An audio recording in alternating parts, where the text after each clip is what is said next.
Well, folks, welcome back again. I was very fortunate in my Air Force career to have worked for some great wing commanders. Um, Colonel Blase at Nellis, General Winch at McGuire, uh, and this story is about Colonel Tom Magner at Vance. Now, Colonel Magner was a no bullshit kind of guy at work. I mean, he just all business, rarely smiled, although on occasion you could catch him with a smile. Uh, a lot of guys were afraid of him or intimidated by him because of his natural demeanor, I guess, best described. But at any rate, I got along with him great, to the point I really liked the guy.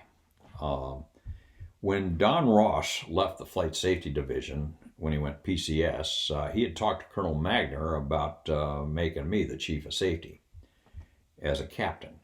And I was very fortunate in that Colonel Magner had the faith in me and gave me the opportunity. So here I was as a mid-level to senior captain as the Chief of Safety. That, in retrospect, was kind of a precarious position to be in because I was going up against two lieutenant colonels, actually three, who were the squadron commanders, and here I was, a captain, telling them often things they didn't want to hear. But anyway, another story for another day. Back to Colonel Magner. Colonel Magner was a straight shooter. Didn't smile a lot. I did catch him in a couple smiles, but by and large, he was all business. And he could get pretty excitable.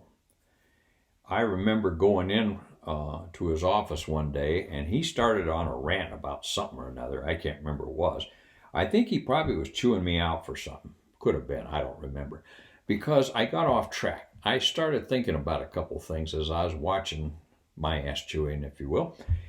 First thing that occurred to me was, this guy is good. You could learn something from how smooth this guy is and how good he is at chewing your ass, so pay attention. So I kind of lost focus on what he was talking about because I was just mesmerized by his technique. The second thing that amazed me was he didn't blink when he was chewing my ass. He would sit there and his eyes would start to bulge. And he says, now those guys are going to do this and they're not going to do that and yada, yada, yada. And his eyes would bulge. And I picked up that this guy's not blinking. My God. Blink, Colonel. Please blink. My eyes were starting to dry out. And the more he was ranting and raving, the harder it was to keep all this in. But I managed to. And I just shook my head at it. I was amazed.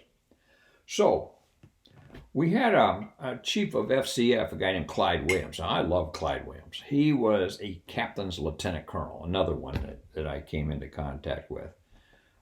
Just easygoing guy. Would sit down with the captains and tell them how the cow ate the cabbage. He just on a pilot to pilot level. I just love the guy. Now Clyde would, as a head of FCF, would come by my office and pick me up on the way over to the staff meeting, our staff meetings. And we had a little bit of a walk, maybe a quarter mile. We'd walk over to wing headquarters. So this one day I'm walking along with Clyde and I said, you know something? I said, have you ever noticed when Colonel Magner really gets excitable and starts chewing your ass or starts going on about this, that, and the other, he doesn't blink. I said, it's the darndest thing I've ever seen. I said, I've never seen a guy like that. I said, his eyes will bulge out, but he won't blink. And I said, I don't know how he does it without getting cakes on his eyes or whatever. So Clyde just sat there and kind of shook his head and we let it go. Well, 3 days later, he come into my office. He says, Bob, you son of a bitch. He says, I just got my ass chewed out from Colonel Magner. He says, I don't have a clue what he said. He said, but you are spot on. He says, that guy doesn't blink. He says, darndest thing I ever seen. And he says, it was killing me because as he was going on, I'm watching his eyes and I'm thinking about what you said. And he says, I came close to laughing at him. But be that as it may, it just was. It was. So a couple days later, we're heading over to the staff meeting, and wing staff meeting, And Clyde says, now I'll tell you something. He says, we get in the staff meeting. He says, you watch those three little Gomers, the squadron commanders, T-38 Squadron, T-37 Squadron, and the student squadron. He said, they all sit in a row. And he said, when Colonel Magner starts talking, he says, their heads are like like Cupid dolls.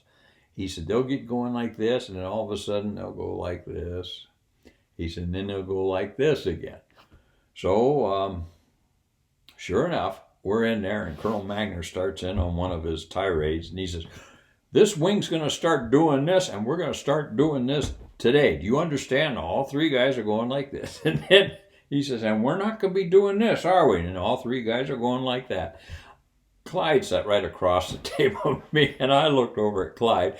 Clyde was sitting there looking down. He looks up over the top of my eyes, and I came close to losing it.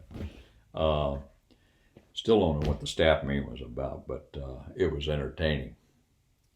One last thing about Colonel Magner and those staff meetings. I had a secretary who I introduced on in another video, Mrs. Yunke, Miss Y is what we called her. And I would leave for the staff meeting. Now, I carried a brick in those days. We called her a brick because that's what it felt like. So she'd say, Captain Holliker, how much time on the brick? And I'd say, oh, give me about 8 minutes today. So 8 minutes would roll around. I could set my watch by it. 8 minutes would roll around and my brick would go off. Now, in those days, we were conditioned to the sound of a brick. If somebody carrying a brick got a call, no question. And so as the chief of safety, when I got a call on the brick, it was probably something safety related, or so they assumed. No, it was Mrs. Yunke just calling me, telling me I'd sat through enough crap and it was time to go. So I'd get up and say, sir, I'll get back to you in a little bit. And I'd leave. Nobody questioned it. That's the way I got out of staff meetings. I don't think I missed anything either. Anyway, nice to see everybody, and we'll talk to you again soon.